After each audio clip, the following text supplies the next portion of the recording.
السلام علیکم ورحمۃ اللہ وبرکاتہ۔ معزز ناظرین، ہماری گفتگو چل رہی تھی پیارے رسول صلی اللہ علیہ وسلم کی جوانی کے تعلق سے۔ آپ صلی اللہ علیہ وسلم 25 سال کے ہو چکے ہیں اور آپ کا کردار، آپ کا اخلاق، آپ کا اٹھنا بیٹھنا، آپ کی زندگی کا ایک ایک لمحہ مکہ والے دیکھ رہے ہیں اور مکہ والوں کو معلوم ہے کہ یہ نوجوان لڑکا کس طریقے کی زندگی گزار رہا ہے۔ آپ صلی اللہ علیہ وسلم کی تمام تر خوبیاں لوگوں کو معلوم ہو چکی ہیں۔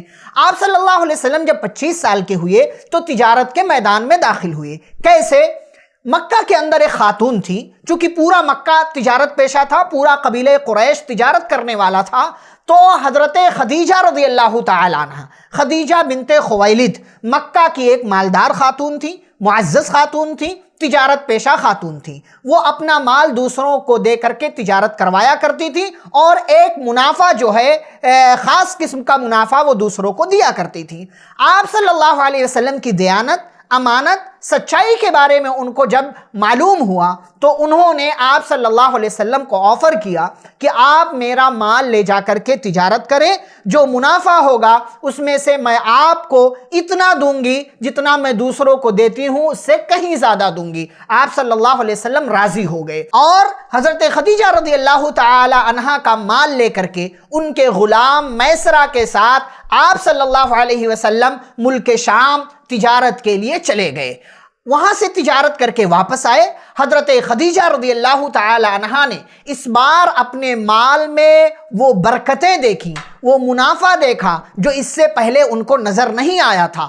پلس پوائنٹ یہ ہے کہ ان کے غلام میسرہ نے آپ صلی اللہ علیہ وسلم کے اخلاق اور عمدہ کردار کی گواہی دی۔ راستے میں جو کچھ دیکھا تھا وہ آ کر کے من وعن حضرت خدیجہ رضی اللہ تعالی عنہ سے بیان کر دیا۔ خدیجہ رضی اللہ تعالی عنہ اس وقت تنہا تھی، بیوہ تھی، آپ کسی کے عقد میں نہیں تھی۔ پیارے نبی صلی اللہ علیہ وسلم کا یہ عمدہ کردار دیکھا تو اپنی سہیلی نفیسہ بنت منبہ کے ذریعے آپ صلی اللہ علیہ وسلم کو نکاح کا پیغام بھیج دیا۔ بڑی معزز خاتون تھی اور مکہ کے بڑے بڑے لوگ چاہتے تھے کہ خدیجہ رضی اللہ عنہا سے ان کی شادی ہو جائے، لیکن کسی کو کوئی جواب نہیں دیا۔ اور جب ان کی سہیلی نفیسہ بنت منبہ کے ذریعے نبی کریم صلی اللہ علیہ وسلم کو نکاح کا پیغام ملا تو آپ نے اپنے چچا وغیرہ سے بات کیا اور اس نکاح کے لیے راضی ہو گئے۔ یہ نکاح ہو گیا۔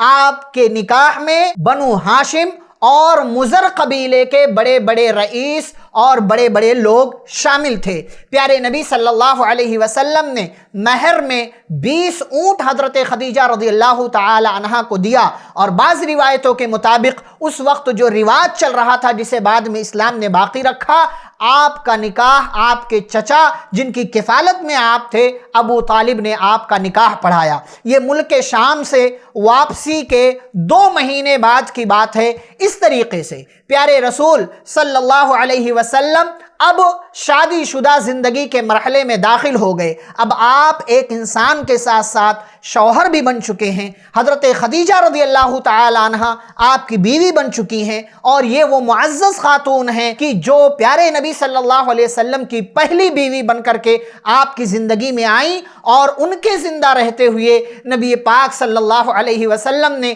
کسی اور عورت سے نکاح نہیں کیا۔ بعض لوگ کہتے ہیں کہ نبی کریم صلی اللہ علیہ وسلم کی عمر 25 سال تھی، ٹھیک بات ہے، لیکن بعض لوگ یہ کہتے ہیں خدیجہ رضی اللہ تعالی عنہ کی عمر 40 سال تھی۔ یہ بہرحال شک و شبہ والی بات ہے اور اس کے اندر کہیں نہ کہیں جھول ہے، کہیں نہ کہیں کمی ہے۔ یہ شیعوں کی طرف سے آنے والی بات ہے کہ خدیجہ رضی اللہ تعالی عنہ کی عمر 40 سال تھی۔ دراصل وہ یہ باور کرانا چاہتے ہیں کہ خدیجہ رضی اللہ تعالی عنہ پہلے سے 3 بیٹیاں یعنی زینب، رقیہ اور ام کلثوم لے کر کے آئی تھیں، اور پیارے نبی صلی اللہ علیہ وسلم کی جو اصل بیٹی ہیں وہ ایک ہی بیٹی ہیں، حضرت فاطمہ رضی اللہ تعالی عنہ۔ یہ سراسر جھوٹ ہے، یہ الزام ہے۔ بہرحال پیارے نبی صلی اللہ علیہ وسلم کی شادی ہو گئی حضرت خدیجہ رضی اللہ تعالی عنہ سے، اور ابراہیم کے سوا آپ صلی اللہ علیہ وسلم کی تمام اولاد، 2 بیٹے قاسم اور عبداللہ، 4 بیٹیاں زینب، رقیہ،